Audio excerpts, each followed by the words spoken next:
अखण्डमण्डलाकारं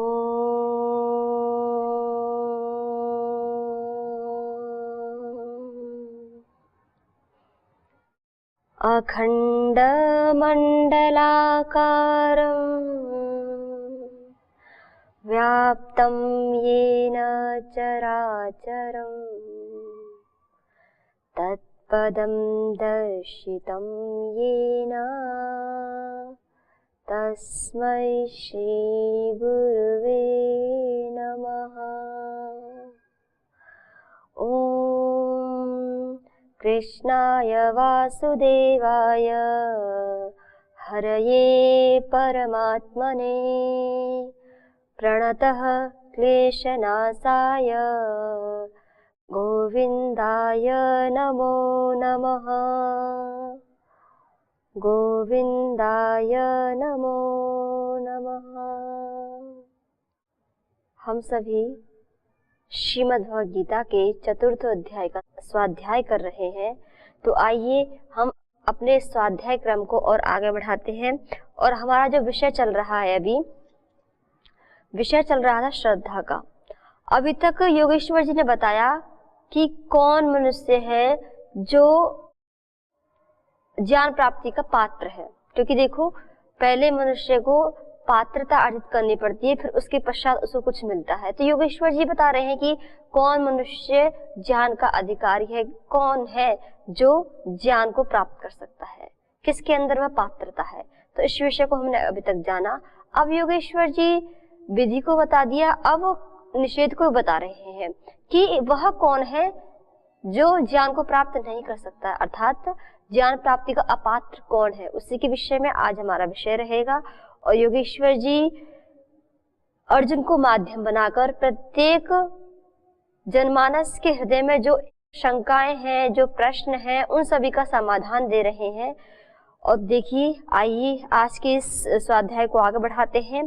जैसा कि योगेश्वर जी कह रहे हैं कि जो मनुष्य ज्ञान का अधिकारी नहीं है वह कौन है। देखिए, अज्ञश्चा श्रद्धानश्च संशयात्मा विनश्यति नायं लोकोऽस्ति न परो न सुखं संशयात्मनः। योगेश्वर कहते हैं कि हे अर्जुन, अब मैं आपको वह बताता हूँ जो मनुष्य ज्ञान का अधिकारी नहीं है, ज्ञान का पात्र नहीं है, अर्थात कहें ज्ञान के लिए अपात्र है। अभी उसके अंतःकरण में वह पात्रता नहीं है, आई है कि वह उस ज्ञान को अर्जित कर सके। तो क्या कहते हैं, अज्ञश्चा श्रद्धानश्च, क्योंकि पहले बताया था श्रद्धा की महिमा। अब वह श्रद्धा और उस ज्ञान का अधिकारी कौन है वो बता चुके हैं। अब उसका अधिकारी कौन नहीं है वो बताना चाह रहे हैं। कहते हैं अज्ञश्चा श्रद्धानश्च। अज्ञ बोलते हैं, जय अर्थ होता है अर्थात जो विवेकशील हो, जिसके अंदर विवेक हो, और अज्ञ होता है जो विवेकहीन हो, जो अज्ञानी हो, अर्थात जिसको पता नहीं है कि स्थिति में क्या करना क्या नहीं करना, विवेक जिसके अंदर नहीं है। तो योगेश्वर जी कह रहे हैं विवेकहीन और अश्रद्धान, अर्थात जो श्रद्धा से रहित है, जिसके हृदय में उस परम पिता परमात्मा के प्रति, अपने गुरुजनों के प्रति श्रद्धा नहीं है। तो योगेश्वर जी कहते हैं ऐसा मनुष्य है अर्जुन, सुनो, वह ज्ञान का अधिकारी नहीं है, जो श्रद्धा से रहित है।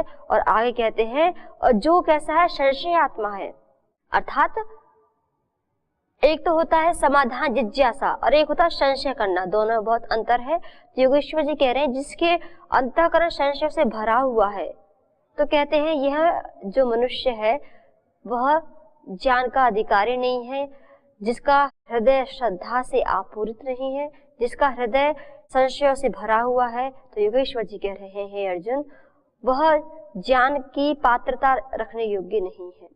और कहते कि देखो, जब मनुष्य की ऐसी स्थिति होती है कि जब वो विवेकहीन है, खुद तो पता ही नहीं क्या करना क्या नहीं करना है, और ऊपर से जो हमारे शास्त्र हैं, गुरुजन हैं, जो परम पिता परमात्मा एक तत्व है, सबको नकार के केवल संशय ही पैदा करता है।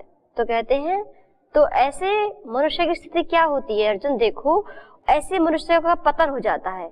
जो मनुष्य ऐसा होता है, क्योंकि ना तो उसका ये इस लोक में बताते नायम लोकोस्ति, इस लोक में भी उसको कोई भला नहीं होता है, क्योंकि जब इस लोक में अर्थात जब वो उसको जीवन मिला हुआ है ये पृथ्वी लोक पर, जब वो संशय से युक्त है, तो योगेश्वर जी कह रहे हैं फिर भी इसका कोई कल्याण नहीं हो सकता। क्योंकि वो अपने, जब हम किसी के प्रति श्रद्धा के, शास्त्र के प्रति, किसी श्रेष्ठ महापुरुष के प्रति श्रद्धा रखते हैं, अगर श्रद्धा का भाव हमारे अंतःकरण में उस परम पिता परमात्मा के प्रति होता है, तो मनुष्य के संशय का निवारण स्वतः होता चला जाता है और वह एक प्रशस्त मार्ग पर चलता चला जाता है, एक विवेक युक्त होकर वह जीवन जीता है। देखिए योगेश्वर जी कह रहे जब वो संशय युक्त है, हे अर्जुन, ऐसे संशय से युक्त मनुष्य के लिए तो इस लोक में भी कल्याण नहीं है। और ऐसा नहीं, अब यहाँ जब वो इस पंच तत्व इस शरीर को छोड़ देगा, उसके जाने के बाद भी इसका कल्याण नहीं है।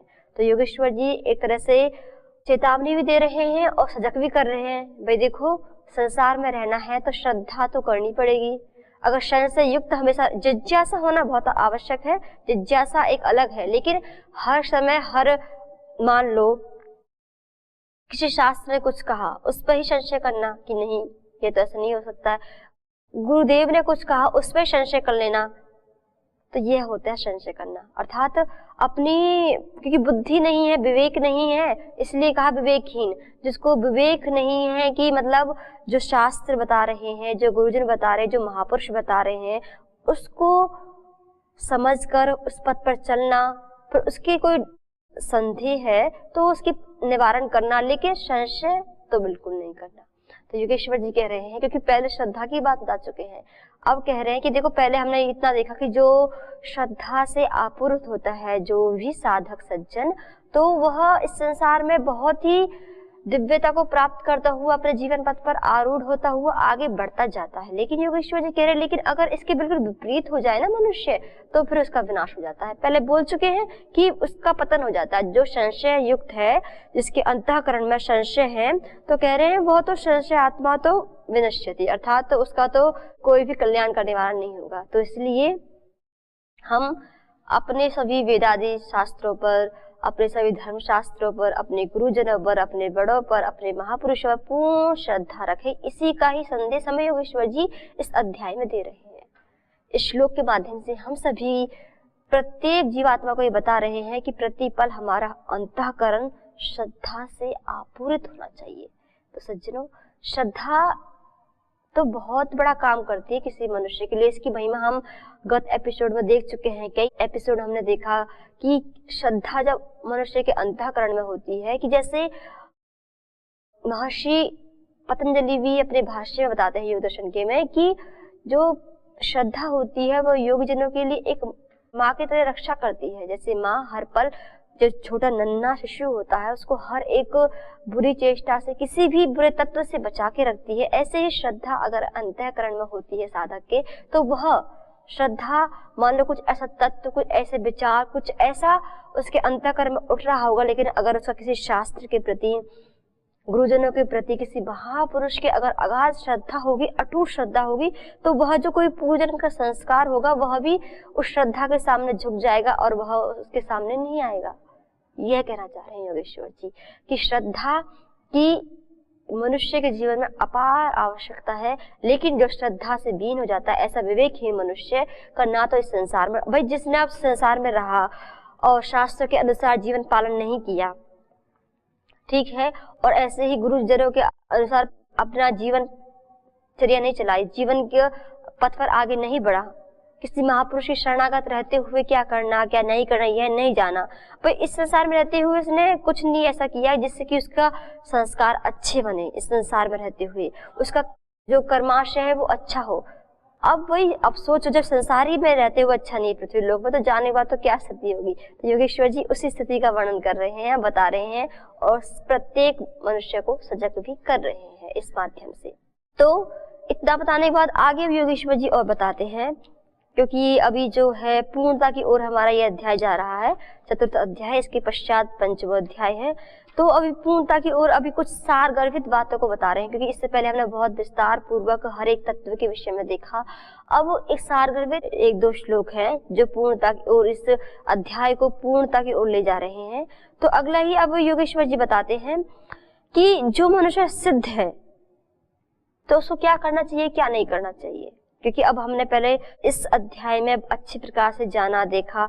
अब कंक्लूजन जो होता है, जो सार होता है अध्याय का, वह बताते जा रहे हैं।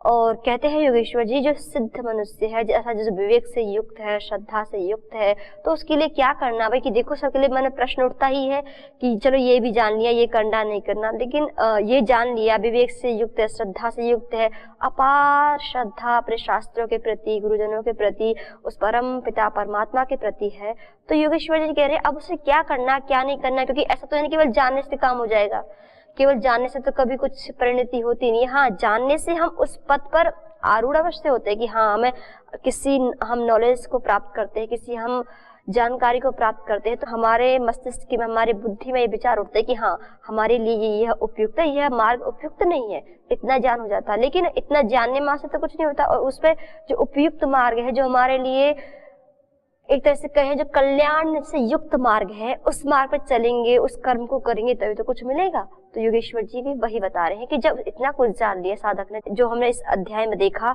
अब जो सिद्ध पुरुष है, जिसने इन बातों को जान लिया है अच्छी भली प्रकार से, श्रद्धा से आपूरित उसका अंतःकरण है, तो योगेश्वर जी कह रहे हैं अब उसके लिए करना क्या है।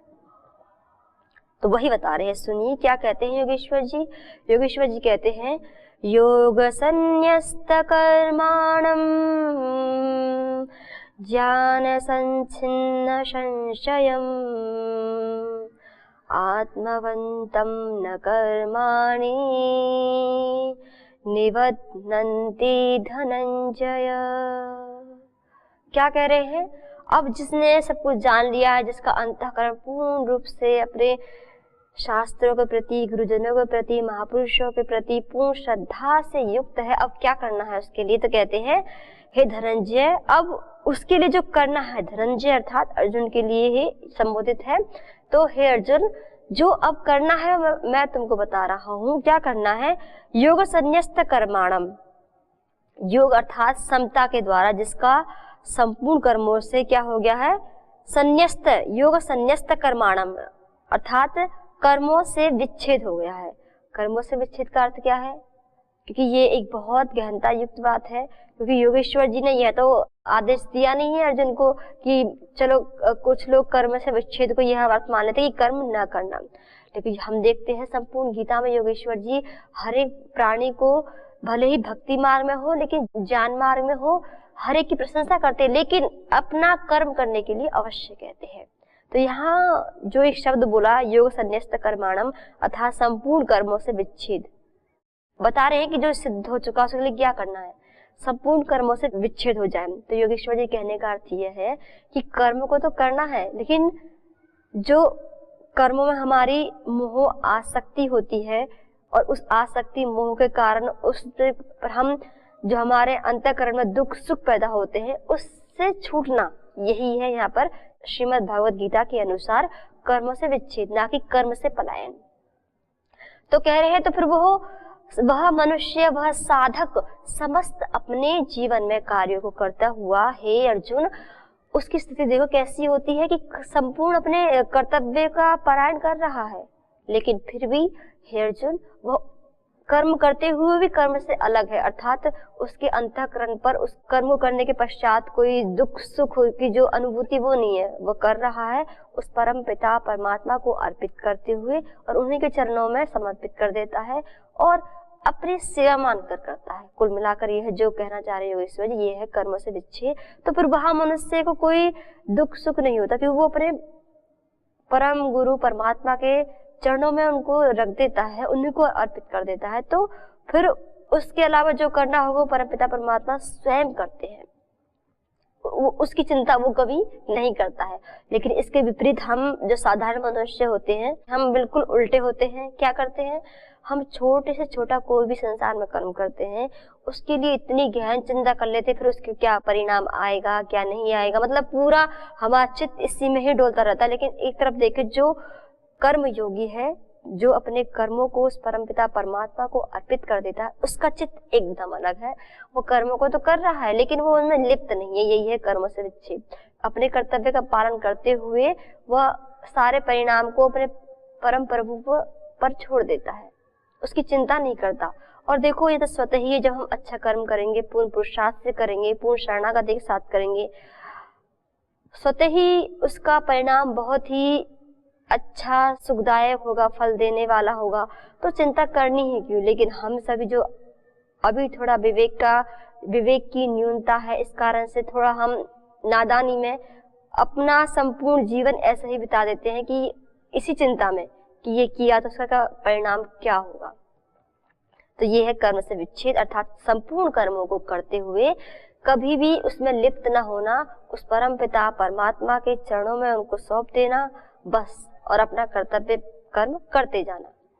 इसके पश्चात जो है आगे योगेश्वर जी कहते हैं कि अब आगे करने के लिए क्या है उस साधक के लिए। तो कहते हैं ज्ञान संचिन्न संशयम। अब देखो कर्मों का विच्छेद कर दिया, अब मान लो कोई सिद्ध हो चुका है, कोई थोड़ा बहुत कुछ संशय भी अगर अंतःकरण में है, तो कह रहे हैं योगेश्वर जी तो क्या करे, ज्ञान रूपी जो तलवार है, विवेक रूपी जो ज्ञान है, तलवार है, उसके द्वारा क्या करो, संसार का छेद कर दो, अर्थात उसको छिन्न भिन्न कर दो। क्या कहना चाह रहे हैं कि साधक जो विवेक पथ पर आरूढ़ हो चुका है, उसको कभी भी अपने अंतःकरण में संशय को स्थान नहीं देना है। संशय उसी के अंतःकरण में उपस्थित होते हैं जिनकी या तो किसी शास्त्र के प्रति या गुरुजनों के प्रति या किसी महान पुरुष के प्रति अगर अगाध श्रद्धा ना हो, तो तभी मनुष्य के अंदर संशय पैदा होते हैं। जिज्ञासा सबके पैदा होती है। मान लो कोई हमको कुछ समझ में नहीं आ रहा है, कि हमको उसका हम विपरीत अर्थ समझ रहे, उसका हम अर्थ पूछना चाहते हैं, वो जिज्ञासा है, प्रश्न है। संशय है कि हम उन पर डाउट ही संदेह कर लेना, ऐसा नहीं। तो योगेश्वर जी कह रहे हैं तो उस हम जो इतना बड़ा संशय है, क्योंकि योगेश्वर जी बार बार इसमें अध्याय की पूर्णता में बताएंगे कि संशय का निवारण करना ही एक साधक के लिए बहुत महत्वपूर्ण है। तो कहते हैं कि संशय को हम क्या करें, उस ज्ञान रूपी विवेक रूपी तलवार के द्वारा उनको छिन्न भिन्न कर दें। यह उसके लिए कर्तव्य कर्म है। एक तो क्या बताया कि संपूर्ण कर्म करते हुए वह कर्म योगी अपने परम प्रभु को अर्पित करते हुए वह कर्मों से अलग रहे। कर्मों को तो करे, लेकिन उनके जो परिणाम है, उनके परिणाम स्वरूप जो हमको दुख सुख मोह आसक्ति जो इत्यादि संसार के सारे जो भी मनुष्य को इस संसार में झोंकने वाले जितने भी तत्व हैं, उनसे वह अलग हो जाता है। तो कहते हैं आत्मवंतम न कर्माणि निबध्नन्ति धनंजय। तो क्या करे फिर वो संशय का नाश करके ऐसे स्वरूप आत्मप्राय मनुष्यों के बताते हैं। फिर जब ऐसा मनुष्य हो जाता है कि जिसकी अपार श्रद्धा गुरुजन के प्रति, शास्त्रों के प्रति जिसकी ऐसी श्रद्धा हो जाती है, योगेश्वर जी कहते हैं, और तत्पश्चात उसने अपने सारे संशय का निवारण कर दिया है, और जिसने अपने कर्तव्य कर्म को इस प्रकार से कर रहा है कि जैसे वो कर ही नहीं रहा हो, अर्थात पूर्ण शांति आनंद में एक प्रभु की पूजा मान के कर रहा है, और उसके अनुसार जो उसको फल मिलता है उसमें आसक्त न होता हुआ उसी का परिणाम मानकर एक शांत भाव से रह रहा है। तो योगेश्वर जी कह रहे हैं ऐसे मनुष्य के पर क्या होता है, सुनो अर्जुन। कहते हैं आत्मवंतम न कर्माणि निबध्। ऐसे मनुष्य को कभी भी कर्म नहीं बांधते हैं, अर्थात कर्म तो करेगा, लेकिन जो उसके पश्चात हम सब अपनी स्थिति देख सकते हैं। हम सबकी स्थिति क्या होती है, हम एक छोटे से छोटा भी संसार का कोई कार्य करते हैं तो हम उसकी चिंता में डूब जाते हैं, लेकिन इसके विपरीत जो योगी होते हैं वो करते तो सब कुछ है। वो संसार को दिव्यता प्रदान करने के लिए, संसार को अच्छे मार्ग में लाने के लिए पूर्ण पुरुषार्थ करते हैं। कैसे, लेकिन उस परम पिता परमात्मा की पूर्ण शरणागति में रहते हुए, और उनको पता है कि ये उनके लिए सेवा है, यही उस परम पिता परमात्मा के लिए ही उनकी सेवा है, क्योंकि वह उस परम पिता परमात्मा को प्रत्येक जन्म में देखता है। जैसा कि पूज्यपाद गोस्वामी महाराज कहते हैं कि जो सकल जगत है वह राममय है, वह सकल जगत उन्हीं का ही, ब्रह्म का ही स्वरूप है। ऐसा मानकर उनकी सेवा करता है, उनको और कैसे किस मार्ग से किस तरीके से उनको अच्छे मार्ग पर लाया जाए। तो ऐसा कोई साधक कर रहा है अपनी साधना को करते हुए, तो योगेश्वर जी कह रहे हैं तो फिर वो कर्मों में लिप्त नहीं होता, क्योंकि वो उस परम गुरु परमात्मा को अर्पित कर देता है और फिर निश्चित होकर अपना कर्तव्य पद पर आगे बढ़ता जाता है। इतना बताया। और अभी जो इस अध्याय का जो पूर्णता प्रदान करने वाला ये अगला श्लोक है, अभी भी क्योंकि उपसंहार चल रहा है, कंक्लूजन चल रहा है कि क्या सार है, योगेश्वर जी बता रहे हैं कि क्या करना है। इतना बता दिया, भाई करना क्या है, फिर बताने के बाद कुछ तो करना होगा, तो वो कर्तव्य कर्म ही योगेश्वर जी इसके माध्यम से हम सभी को बता रहे हैं।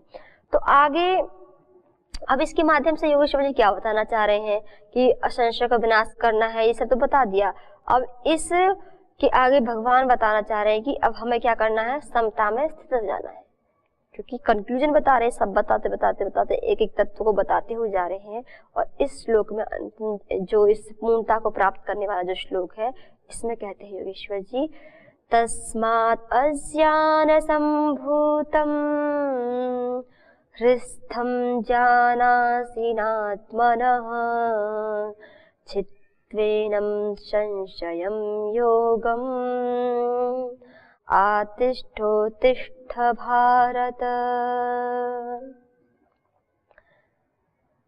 क्या कहा, इसलिए हे अर्जुन, अब पूरा सार बता रहे हैं। इतना बताने के पश्चात, इतना गहन ज्ञान देने के पश्चात योगेश्वर जी कह रहे हैं, हे अर्जुन सुनो।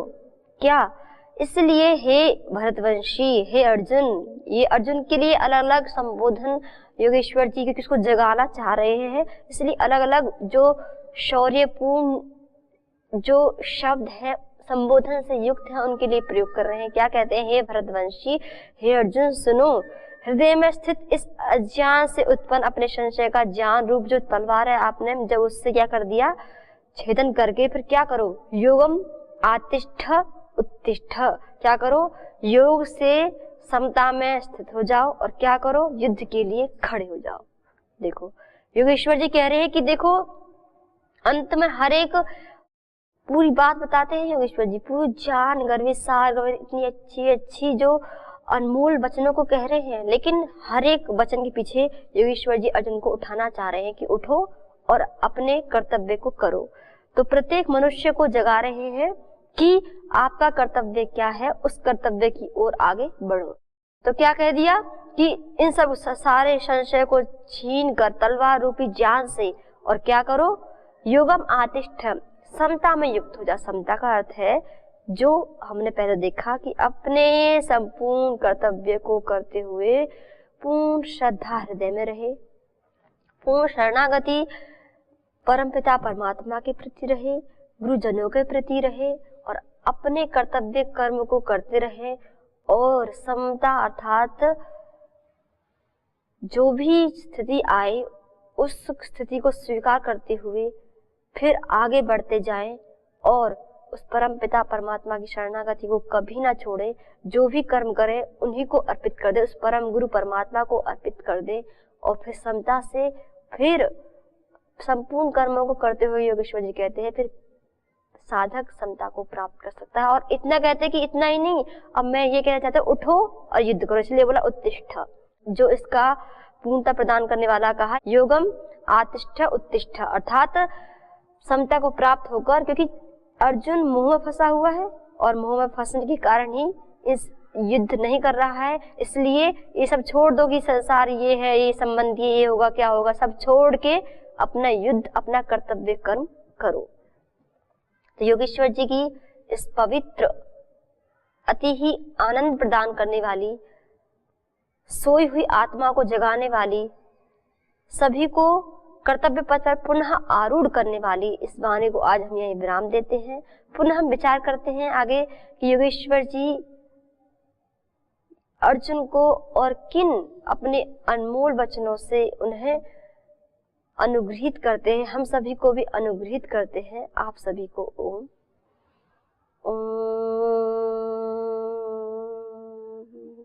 शांति शांति शांति।